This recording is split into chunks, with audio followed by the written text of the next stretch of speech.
Sera. Hapana mboswera. Kwandiri kungofamba kwese jabarwa. Si ajabuza tomboita. Lala pansi kwesasvika. Kwesu. Chikambeno. Ndati naye nezuro kajamba. Achiita zvokambena zvake ndichimubatsira.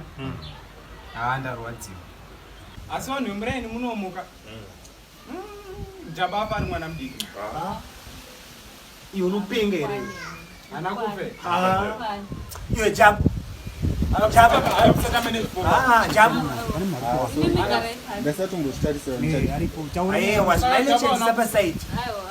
Uyu mufesi ari kuti wafa. Saka Jamba hana kufa. Kwane iwe mufesi. Ungosvika pamba piva uchitaura zvisina basa uraiti. Ndangoradzwa message. Vapano. But matunga. Iwe. Vapano takunganizve. Baba Musatambe. Takasendwa message pagroup apa.